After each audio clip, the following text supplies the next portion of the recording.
we are into the manufacturing of battery formation systems and battery test systems uh, almost for 20 years. And then recently we have opened a new vertical with respect to e-mobility, and we are into the manufacturing of fast battery chargers for the BEVs. But then, a lot of typical terms like energy storage system and lead acid batteries. So we decided that, with our knowledge of lead acid batteries and our knowledge of manufacturing these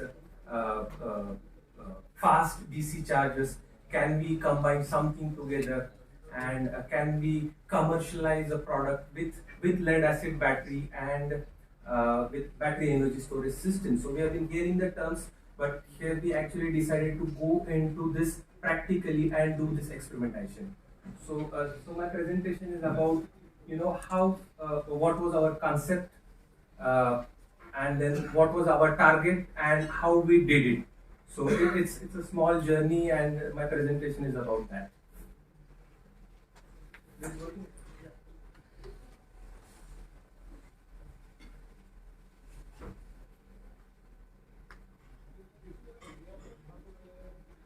So before going to the actual topic, I would just take you 2-3 minutes as what Adore Digatron is and who we are.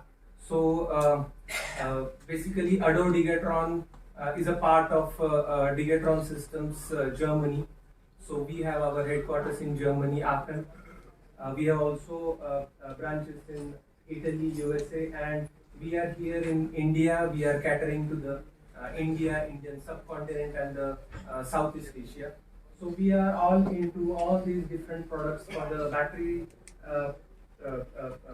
manufacturing systems. We are into the battery testings, different tests, equipments, into the formation systems, and of course support. Since in India, in Pune, we are having a manufacturing facility. So all these Digatron products, Digatron controllers, we manufacture over here, and we cater to this Indian and Southeast Asian.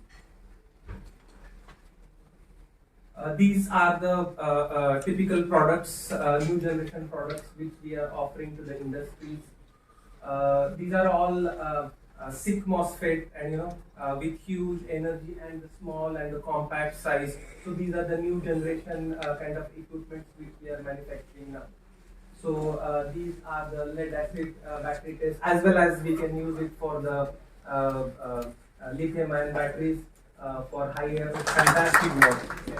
And I think I need to meet you outside of this room too. We make tubular gel batteries. so excellent work by Adderport, and I think this thing shows that innovation is actually thriving now. And we'll wait for some questions from the audience. Okay. Really, just a comment. I didn't actually know that you were going to be presenting on this today, but I think that's an incredible story, and we'd like to develop that further. It's a really nice unit. Is the video what you're Yeah, it's on YouTube. It's played from YouTube. Yeah, I mean, and the unit is actually really in our premises, so in Pune. So one can see all this practical unit also available. Yeah, sure, definitely. Yeah. You're most welcome, sir. Most welcome. Any questions? Okay. Can we give the mic to them again?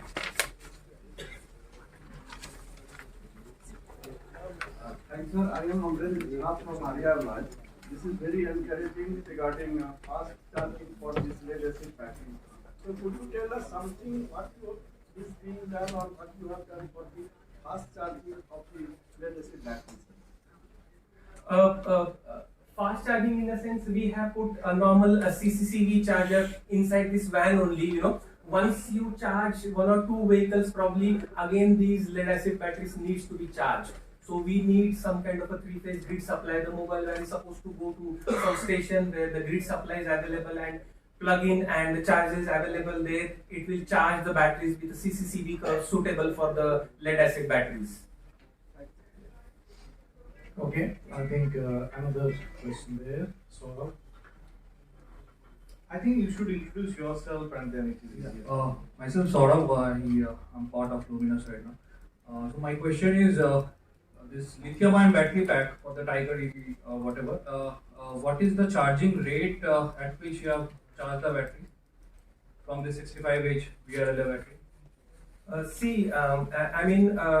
Rate, to be frankly, these charging stations or the charger works in a slave mode. So what happens, whenever you are charging the vehicles, there is of course a power line communication between the electrical vehicle and the charger.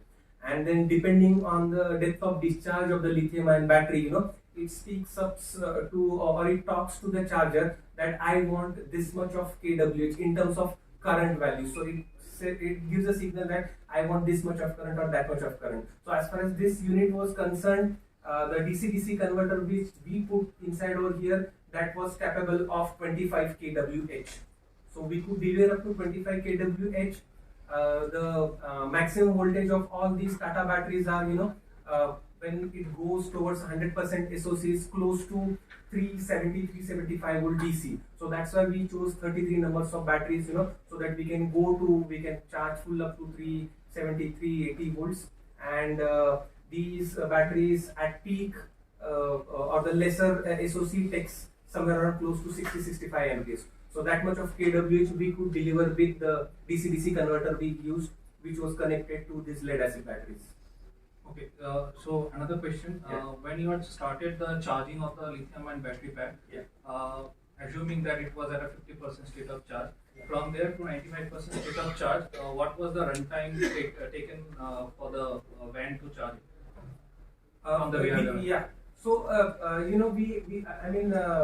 there are a couple of things. We could limit the charging rate also, because we can limit the internal current limit in the DC-DC converter or in our charging. But if you do not limit the current, if we let it to take somewhere around close to 60 amperes, then something like within 35 to 40 minutes, it can give around 20 kWh to these EVs.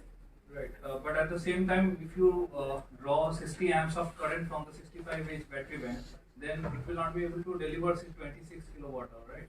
It was DC-DC converters. So ultimately, it was a kWh converter. So if you see the kWh mode, so in the batteries we designed were somewhere close to 27 kWh, and what the delivery from the DC-DC converter was 20 kWh.